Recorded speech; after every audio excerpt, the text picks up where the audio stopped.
Introducing TiE Singapore Huddle Sessions. Hi everyone, my name is Sidhi Dhir and I serve as the Executive Director for TiE Singapore. Thank you for joining us in our second Huddle session at TiE. In the face of the current COVID situation, we started this initiative to discuss and share perspectives of various topics relevant to the startups. Today's session is a deep dive into the challenges of ensuring supply chain continuity in the current scenario. I'm pleased to introduce today's moderator, Suresh Shankar. Suresh is the founder of Crayon Data, one of Asia's hottest AI and big data players. He's also a board member with TiE Singapore. Before I hand it over to Suresh, a few housekeeping rules. This recording would be shared with all post the session. We are creating podcast of it later as well, which is only open to the members. For questions, please use the Q&A button, either located at the bottom or top of your screen. We would love to hear your problems post the session, so feel free to email us anytime. For the questions and answers, please ensure that you don't type it in the chat mode, but in the Q&A, because that's where the moderator would pick it up from.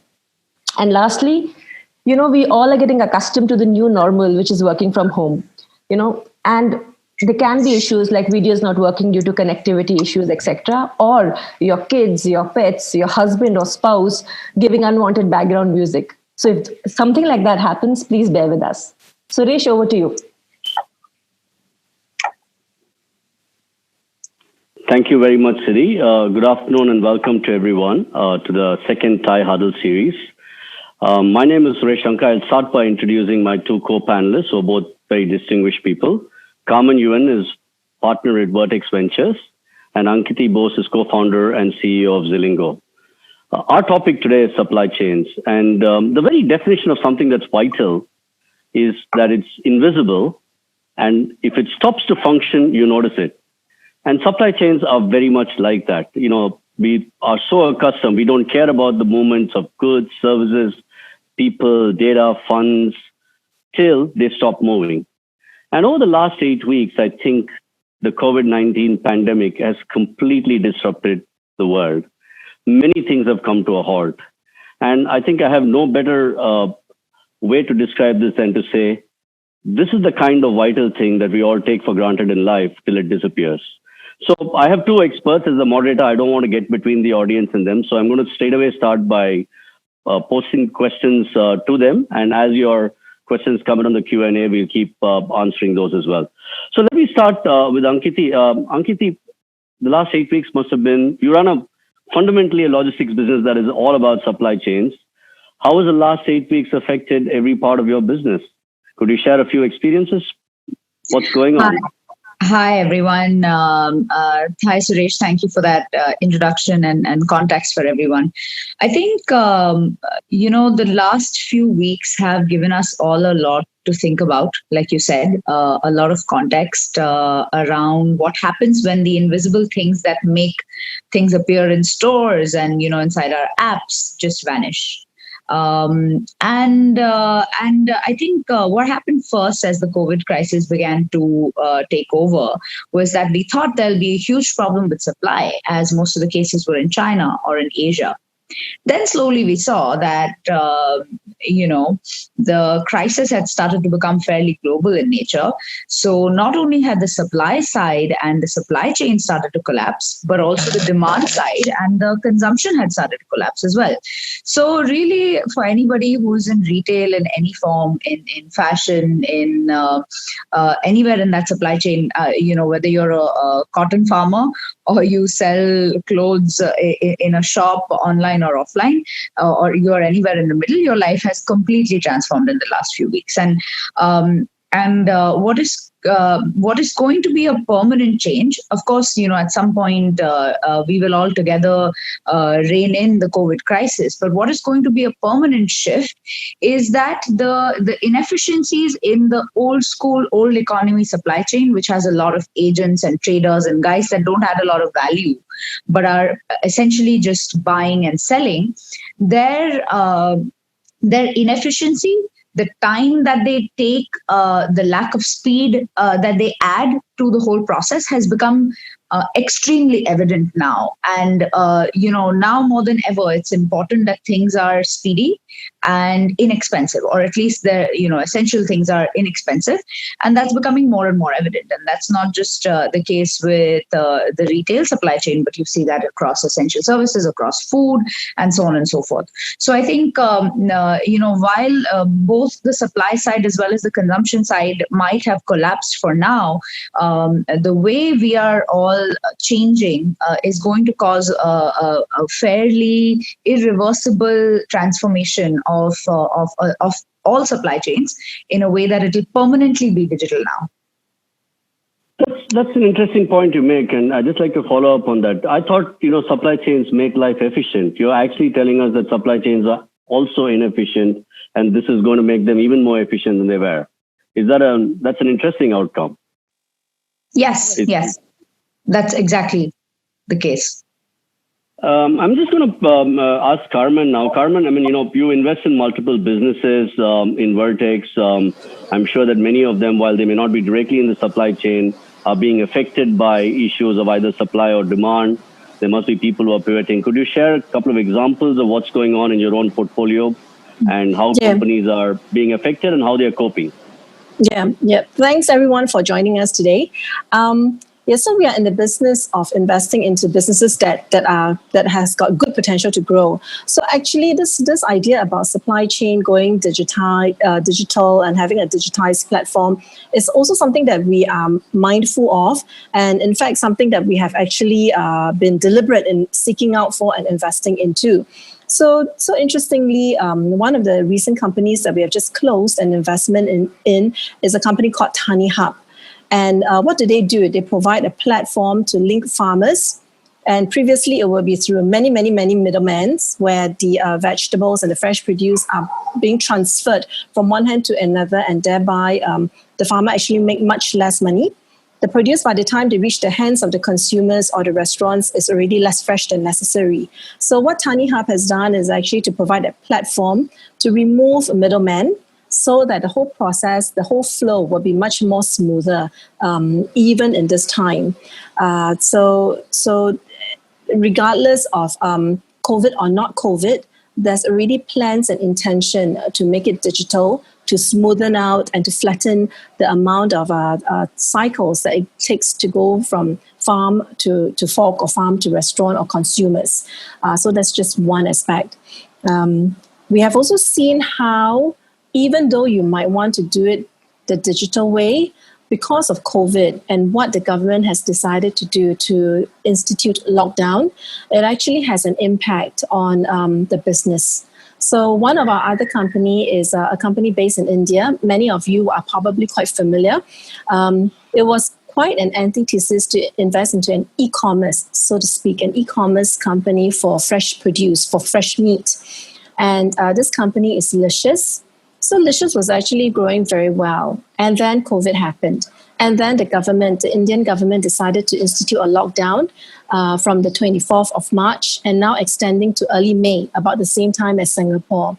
So initially, with the lockdown, although food and fresh produce is deemed essential supply, the ground level operations team didn't get that memo. So the first few days, or actually the first 7 days since the lockdown, the ground level was kind of like confused. So delivery boys and processors, folks working in the processing plant, were sent back. And of course, some of them went back to their villages. And that now has an impact, because once when the ground level folks realize that, this is essential service, all right, guys, you can come into work. Then Licious realized that they have no warm bodies, because the warm bodies have decided to go back to the villages. So the entire supply chain was being affected. You will have processing plants that are saddled with no operations, and therefore they're running on very tight cash flow. You have got farmers that realize that I can't move my goods and I might be indebted. And then you have got all the workers in between where they have no income as a result. And on the other side, you've got consumers who are demanding and ready to pay a fee, a price, a premium to get fresh produce. And by the way, hoarding mentality works globally. So they are also looking at ordering more, and they realize that they can't order more. and whatever produce or stocks that Licious has on hand is sold out in quick time. So we have grown to be very dependent on supply chain, something that we take for granted, like what Ankiti has mentioned. So that's interesting because, and I'm going to ask this, Ankiti, Carmen invests in the business, but you are the lady, you're the woman in the arena. You run a business, and now I'm hearing things like global trade will go down by 13 to 32% over the year, etc. How is it affecting your own business, and what are you seeing, and what are all the things that you're kind of doing? I presume you're not getting much sleep, so share with us what's happening in the front line. Sure. It's like you said, I think the biggest war is being fought by the healthcare workers on the front lines of COVID, but the economic impact on certain industries is like the second war, and perhaps one that will be waged for a longer time and will be very challenging. And in those industries, besides travel and tourism, I think one that is deeply affected is mine, which is retail. In Feb, when we started worrying about, hey, what is going to happen to the supply chain because polyester all comes from China. 30 days later, when the conversation had completely changed in terms of 1 second, nobody is going to be buying clothes anymore, not this year at least, right? So people are going to make do with what they have. People are going to save the money they have for essentials that they need, and definitely, clothing, beauty, buying a dress or a perfume is not important in this time. So we had two options, right? We had one option, which was sort of sit it out, or we could see where, as a player in the fabric and textile supply chain, we could start helping. Right. So what we did was we went back to all of our suppliers, especially in the countries that had started to recover from COVID a little bit, like China, and who didn't have lockdowns, and said, okay, how can we start thinking about the suppliers that are on our platform as suppliers for something that is needed right now, such as PPE. Now, the manufacturing of PPE depends deeply on fabric. Of course, it's not that we could repurpose all of our fabric suppliers as PPE material suppliers or PPE manufacturers. But what we did was basically we started using our platform to aggregate more and more PPE suppliers and connecting them to trusts, hospitals, networks, governments, etc. that needed to source that. So that did two things. One, I think it put all of our infrastructure in use during a very difficult time trying to solve a problem which was actually relevant. I think, I would feel ashamed if I was trying to sell clothes and make a margin right now in the middle of this crisis. So it gave us a sense of purpose and a lot of clarity. And two, I think there is genuinely a need. Almost everybody that we talk to, in the US and Europe and India, has an acute shortage of verified suppliers of PPE, which comes basically from the same fabric and textile supply chain with added certifications. So we've been sort of on the war footing for the last few weeks, and we're still in the process of figuring it out. But hopefully, even if we can save one life out of this, it'll be worth it. And thanks. And that's some questions are coming in, but I have a question on that. I think, it's fantastic the way you're talking about taking your existing supply chain and kind of literally moving it into the need of the hour. Carmen, are you seeing businesses do that? I mean, in different forms in your portfolio, are people turning around and saying, I have a system, but I can use it for something else? Yeah. So this has been a very good time to test the creativity of our founders and startups, right? I mean, just like how Ankiti has turned her business around to cater to the PPE.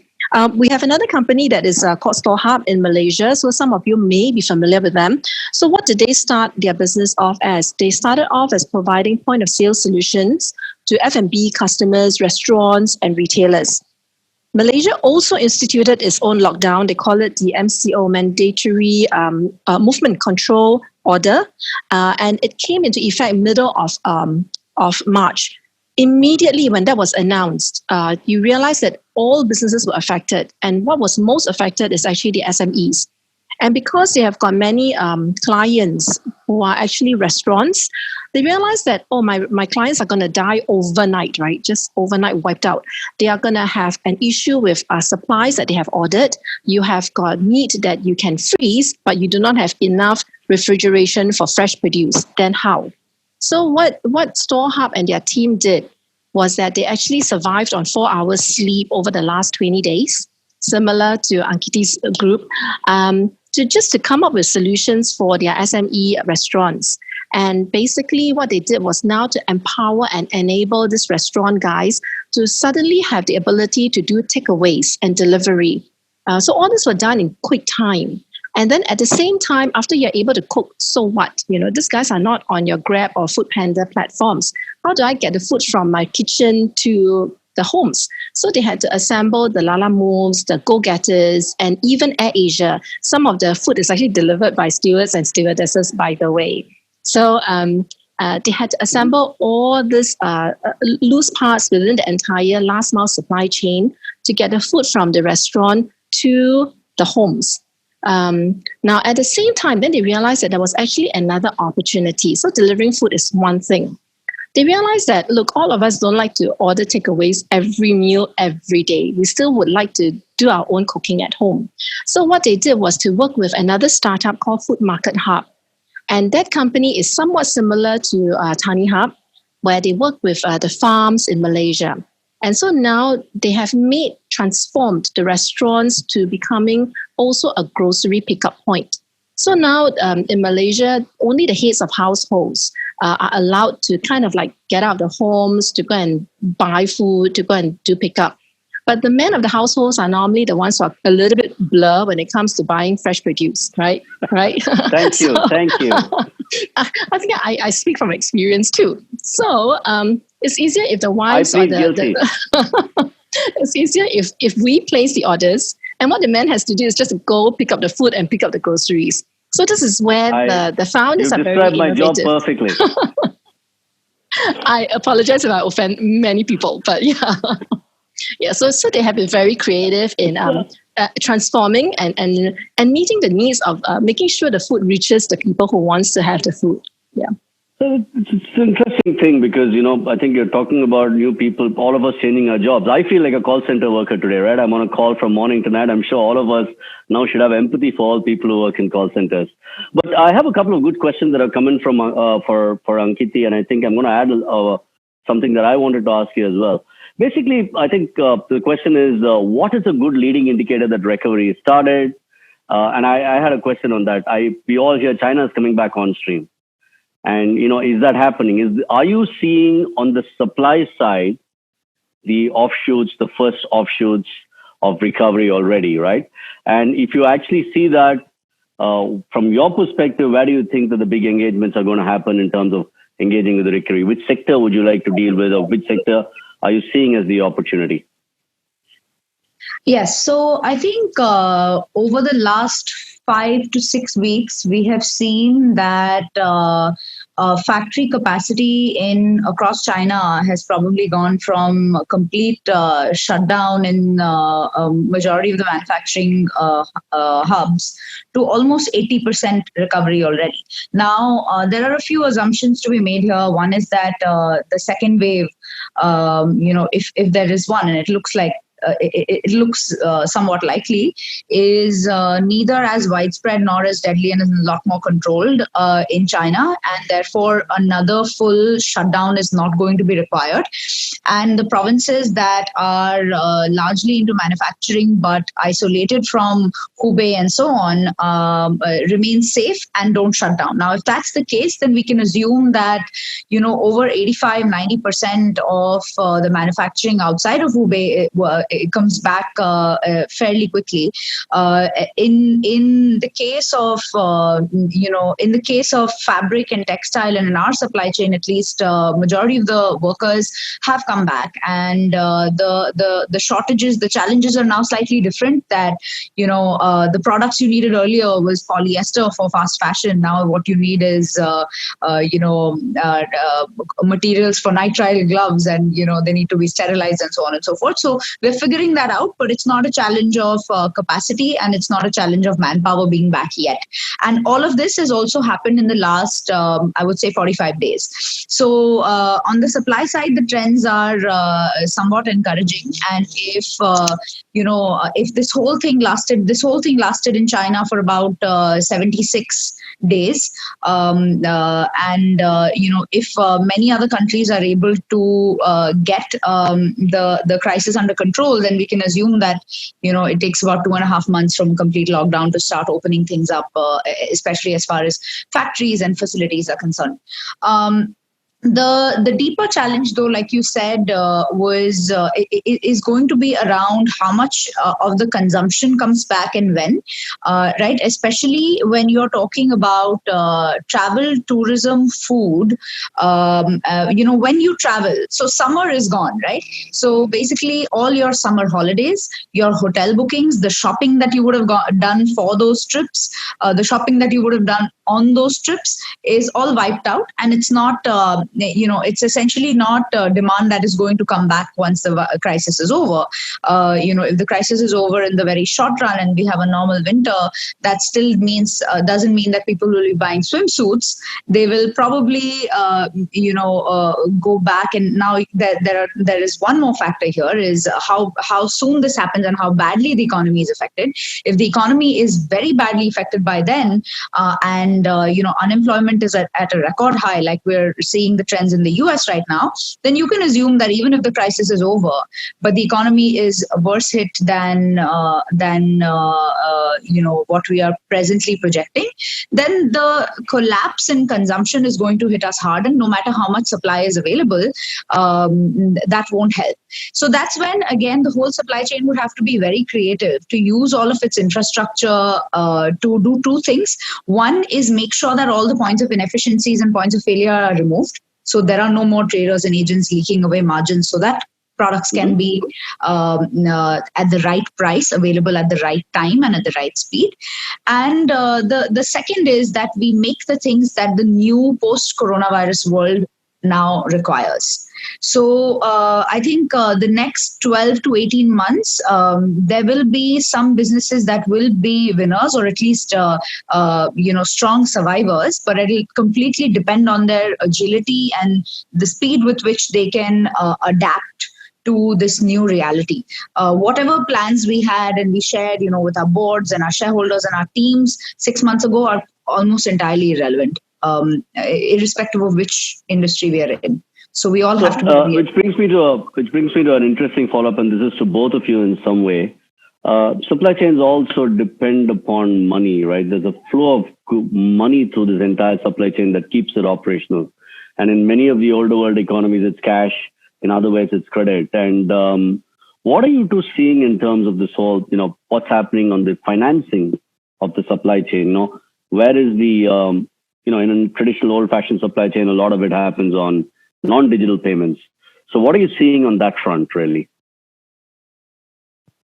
Ankiti, would you like to perhaps take that? Sure. So I think this is an excellent point, right? A huge point of failure or a lever of success at this point can be making sure that only the right and the valuable players remain in the value chain, and they have enough liquidity to make sure that goods and money can flow through the system.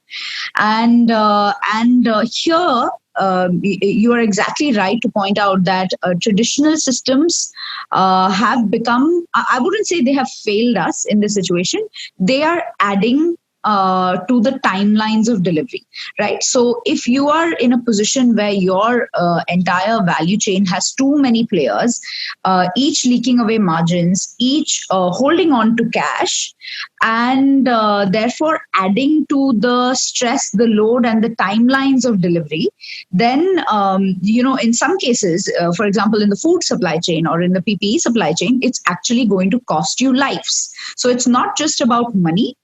It's not just about time. In this case, if you're not able to get the right, let's say the right PPE to the healthcare workers on the front lines, or food in the hands of the people that want it at the right price, because you had too many leakages along the supply chain and it took too long or it became too expensive, then it's also going to cost us lives at this point. So making sure that the players that are leaking away more than they're adding, or there's a negative value add, they are not a part of the value chain right now, can only be done if it's completely digitized. And then the next thing that happens if it's digitized, although it's easier said than done at this point, is if everything is digitized and there's a credit history or there's, fintech is possible, it's easier to deploy capital to make things be smoother across the whole value chain.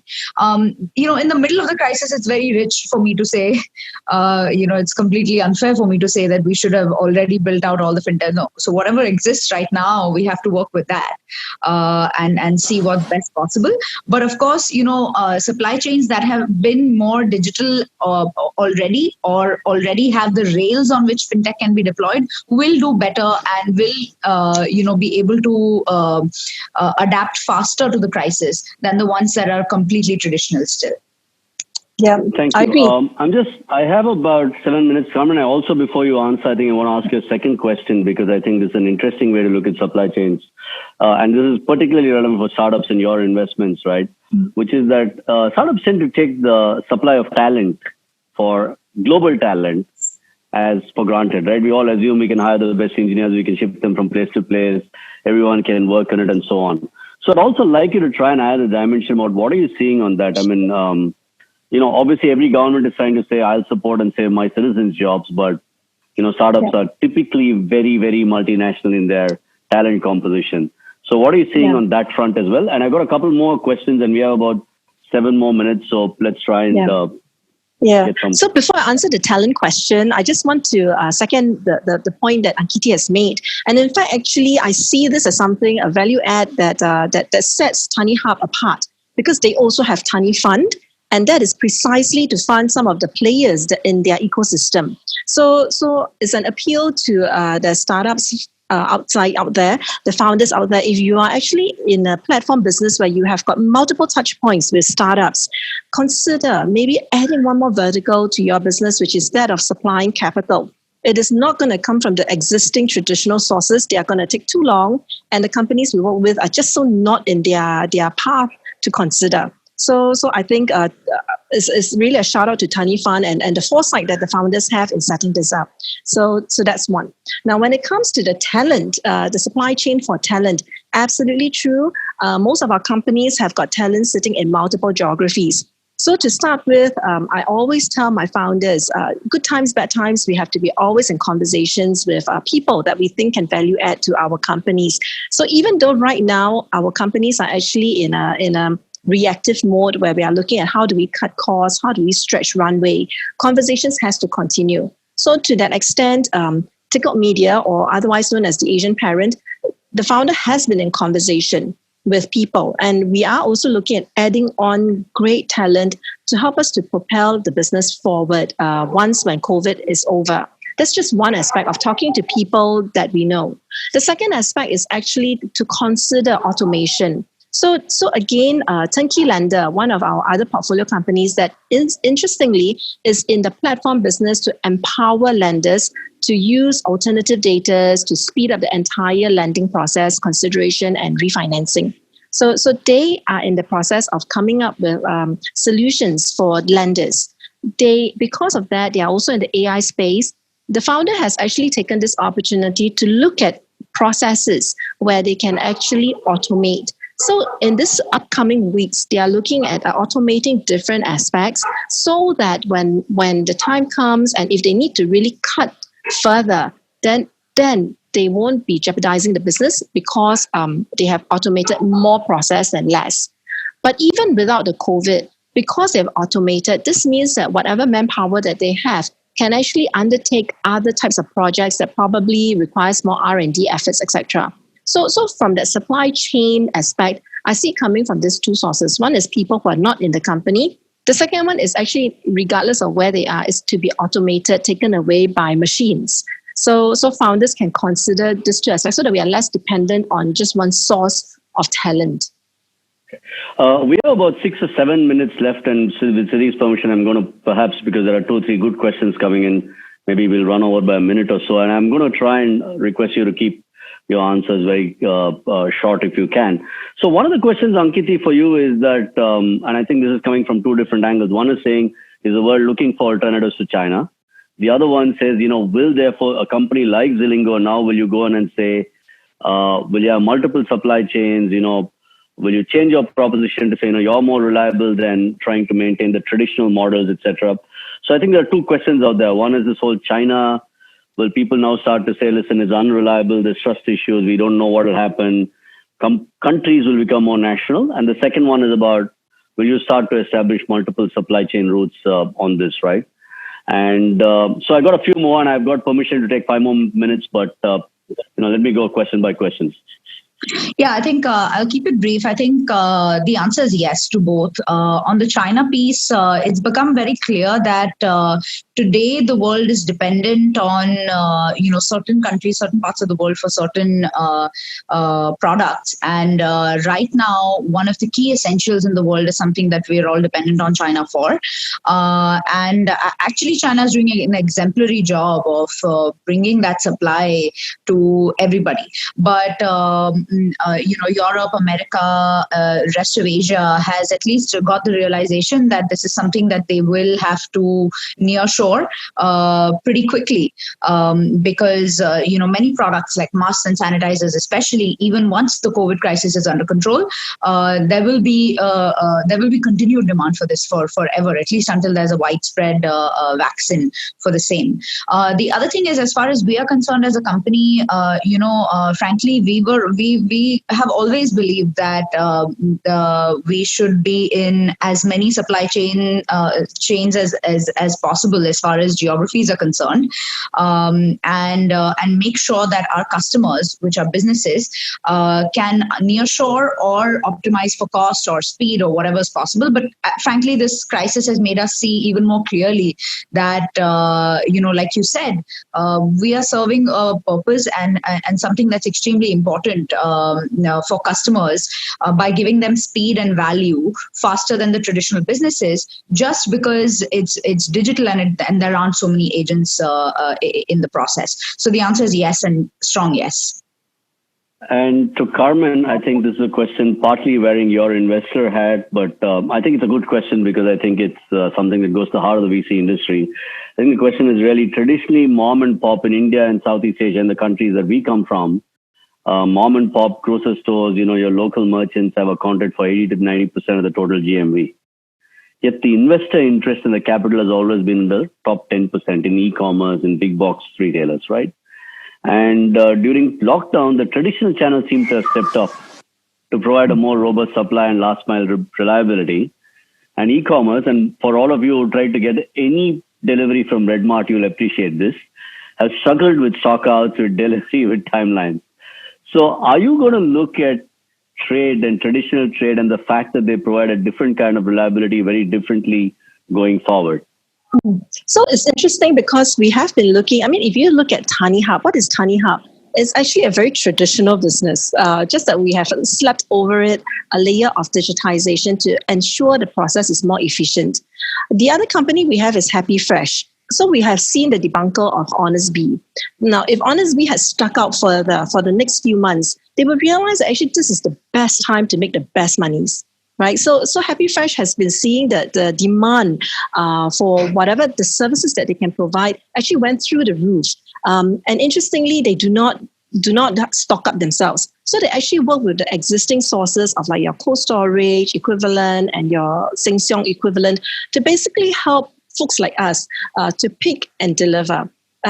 So are they actually in a traditional business? Absolutely traditional, right? It's just that we have decided to contain our networks to stores where they are willing to digitize with us.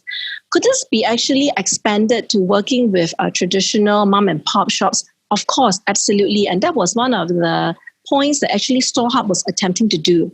notice I did say that they have got restaurants, F&B, and retail. So actually from the retail side, they were working with some of these mom and pop shops.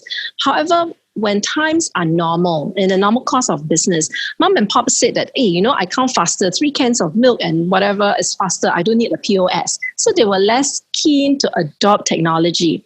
And hence, when lockdown or incidents like that happen, they are unable to react as quickly to join the entire bandwagon. So actually, this is less of what Vertex will look at. We will still be looking at deals as normal, but rather it's actually a mindset change for existing business. And therefore, going forward, how consumption will likely be and the transformation of maybe the retail front might change.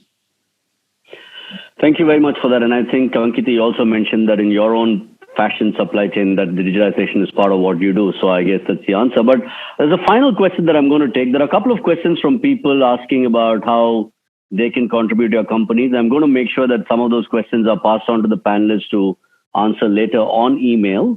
But there is one question that I think I'd like to kind of talk to you about. And I want you to answer it from 2 different lenses. And the question is really post-COVID lessons and the resulting thing that you will see, the transformation that you expect to see in your companies.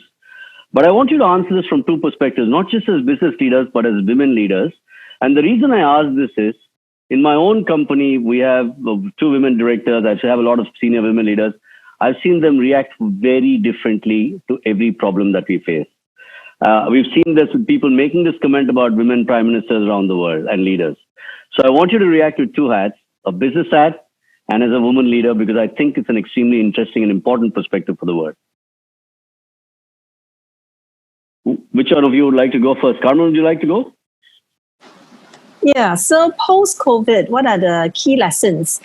Actually, I see that because of COVID, there's a lot more collaboration. So actually, you'll see that companies that have got no equity interest in each other coming together to work with one another. So example, Food Market Hub and Store Hub, right? They come together to work together for the benefit of the consumers. And at the same time, therefore, they make use of the existing platform and network that they have. And then you see a lot of other companies that go one step further in terms of like, how can I offer my platform for free? So another company that we have is called PetSnap, right? So they are in the patent intellectual asset space. So during the lockdown in China, what did they do? They decided that I'm going to offer my platform for free. So that people who are stuck at home and who needed to access patent and so on, their jobs are not slowed down because they cannot access the database from work, etc. So you see that there's a lot more willingness to earn less money, but so that everybody, the greater good, survive and move forward. So I'm actually very encouraged that sadly, it takes a COVID-19 to see the better side of human beings, of business leaders. And now as a result, even the board of directors are less particular about, oh, you must make the extra dollar or the extra client, etc. Now the mindset is more, okay, what can we do so that our clients can stay on board? What are some of the things that we can help them so that they survive and we survive? So I like that kind of a mindset shift. And I'm not sure whether this is something that maybe women directors are generally quite open to collaboration. Men are generally more willing to be the alpha and to go and be the champion and winner, right? Nothing wrong, but it's just that it's a different scenario. Therefore, it takes a different mindset. And Ankiti? I think the main lesson is, I have this favorite saying that reinforcements will arrive in the morning for the soldiers that survive the night. And I read it somewhere. I think what's most important right now for all of us as businesses is to make it to the end of this crisis. And then, like Carmen said some time back, there are some businesses that are so great, they would have done really well right now, but they just couldn't make it.